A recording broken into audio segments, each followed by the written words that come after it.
बघा next example आहे आपलं find the means of x and y r correlation coefficient between x and y if the equation of linear of regression are दिलं आहे 2y minus x minus 50 is equal to 0 and 3y minus 2x minus 10 is equal to काय दिली value 0. Solution बघूया बघा. We know that the coordinates solution we know that the coordinates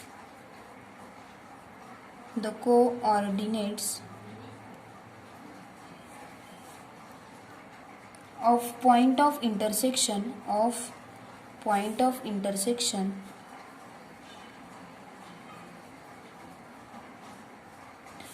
the two lines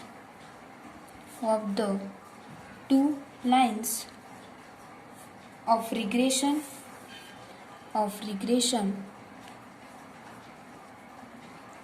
x bar and y bar, the means of x and y,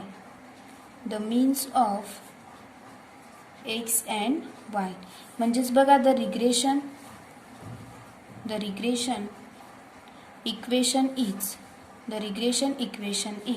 काय मिळेल. First equation दिलं होतं आपल्याला 2y minus x minus 50 is equal to 0, याला दिलं आपण equation first. And second होतं 3y minus 2x minus 10 is equal to 0, याला दिलं आपण इक्वेशन सेकंड. नेक्स्ट बघूया बघा. Solving these equations we get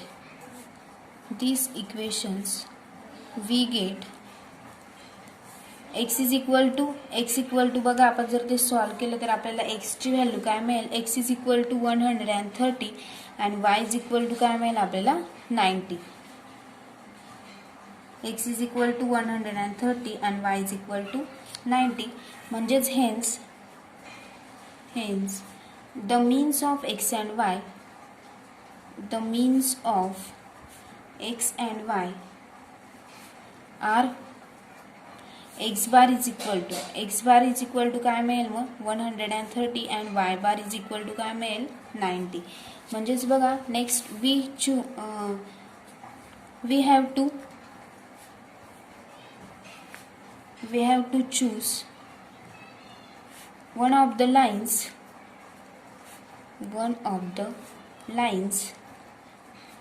as regression line y on x, and the other is line of regression. बघा firstly आपण काय घेतलं y on x, आणि आता आपण नेक्स्ट काय घेतोय x on y. The line of regression x on y, म्हणजेच बघा फ्रॉम इक्वेशन फर्स्ट, बघा आपण फ्रॉम इक्वेशन फर्स्ट वरून असं लिहू शकतो. From equation first 2y is equal to काय मिळेल मग 2y इज इक्वल टू बघा काय दिलं equation first 2y minus x minus 50 equal to 0, म्हणजेच 2y from equation first 2y is equal to x plus 50 लिहू शकतो. म्हणजेच y इज इक्वल टू काय व्हॅल्यू मिळेल 1/2 इंटू एक्स प्लस काय मिळेल 25. म्हणजेच बघा 1/2 म्हणजेच आपण काय लिहू शकतो 0.5x plus 25,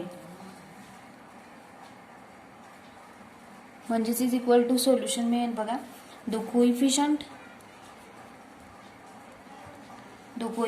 of regression of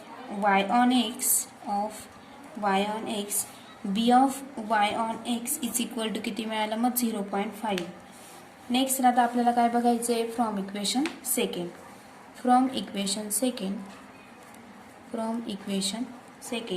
equation second मध्ये काय करू शकतो बघा 2x is equal to equation second काय दिलं होतं 3y मायनस 2x मायनस 10, म्हणजेच 2x इकडे घेऊन घेतला बघा तो मायनस होता प्लस घेतला 2x इज इक्वल टू काय घेऊन घेतलं 3y मायनस 10, म्हणजेच x ची व्हॅल्यू काय मिळेल इकडे मल्टिप्लाइड इकडे येताना डिवाइड होईल 3/2 इंटू y मायनस 10 इकडे येताना काय होईल, डिवाइड बाय 10 डिवायडेड बाय 2 म्हणजेच इज इक्वल टू 3/2 म्हणजेच किती मिळतो 1/1.5y minus 10 divided by 2 is equal to किती मिळाला 5. म्हणजेच बघा तो coefficient of regression of x on y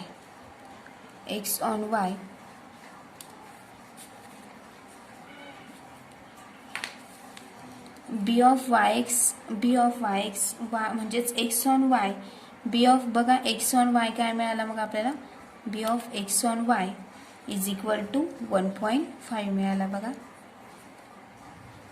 मग नेक्स्ट बघा now R square is equal to काय असतं बी ऑफ वाय एक्स म्हणजेच Y on X and B of X on Y म्हणजेच बघा बी ऑन वाय एक्सची व्हॅल्यू काय मिळाली आपल्याला 0.5 इंटू बी ऑफ एक्स वायची व्हॅल्यू काय मिळाली 1.5. बघायचं यांचं दोघांचं मल्टिप्लिकेशन केलं तर काय मिळेल 0.75. R square is equal to 0.75 तर आर इज इक्वल टू काय मिळेल मग 0.866 म्हणजेच बघा therefore the correlation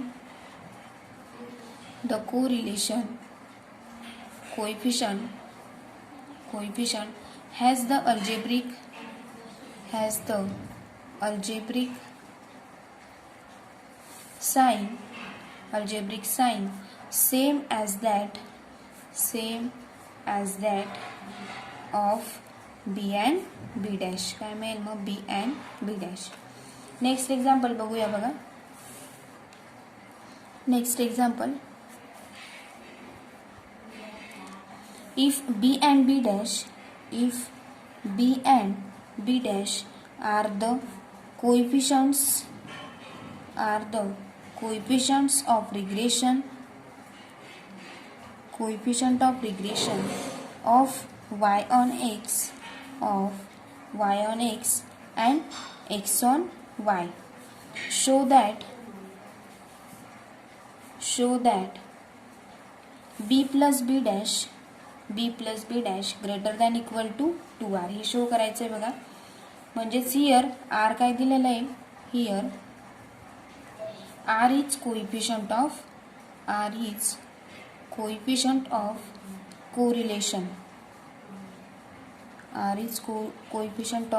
correlation. Solution बघूया. Solution we know that b is equal to काय असतं b is equal to r into sigma y divided by sigma x हे आपण बघितलं होतं बघा. and b dash is equal to काय असतं r into त्याच्या opposite r into sigma x divided by काय असतं sigma y म्हणजेच where sigma x and sigma y are the standard deviations of x and y respectively म्हणजेच बघा b plus b dash काढायचं आहे आता आपल्याला. b plus b dash is equal to काय मिळेल मग r इंटू काय दिलेले आहे r सेम आहे sigma y divided by sigma y divided by sigma x plus sigma x divided by sigma y. बघा r दोघांमध्ये कॉमन होता तो म्हणून तो ब्रॅकेटच्या बाहेर काढला म्हणजेच इज इक्वल टू काय मिळेल r इंटू काय केलं आपण क्रॉस मल्टिप्लिकेशन करून घेतलं म्हणजे sigma square x plus sigma square Y divided by काय मिळेल मग sigma x into sigma Y मिळेल म्हणजेच is equal to next. But आपल्याला काय दिलं आहे सिग्मा क्वेश्चनमध्ये sigma X minus sigma Y square greater than equal to काय असतात 0 म्हणजेच that is sigma square x plus sigma Y square म्हणजे sigma square Y greater than equal to काय असतं 2 into sigma x into sigma y. Then next r into sigma square x plus sigma Y square divided by काय मिळालं तर sigma x into sigma y greater than equal to r into काय मिळालं मग 2 into sigma x into sigma y divided by काय मिळालं sigma x into sigma y. म्हणजेच बघा नेक्स्ट स्टेप काय मिळेल मग आपल्याला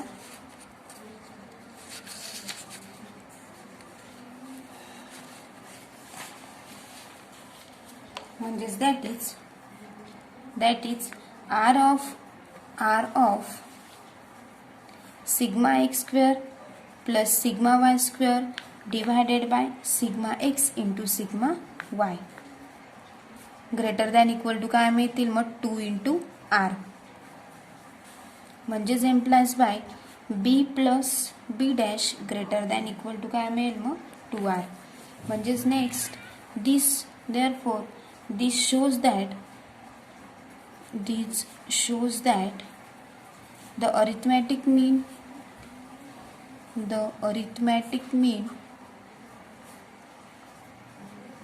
of b and b dash is greater than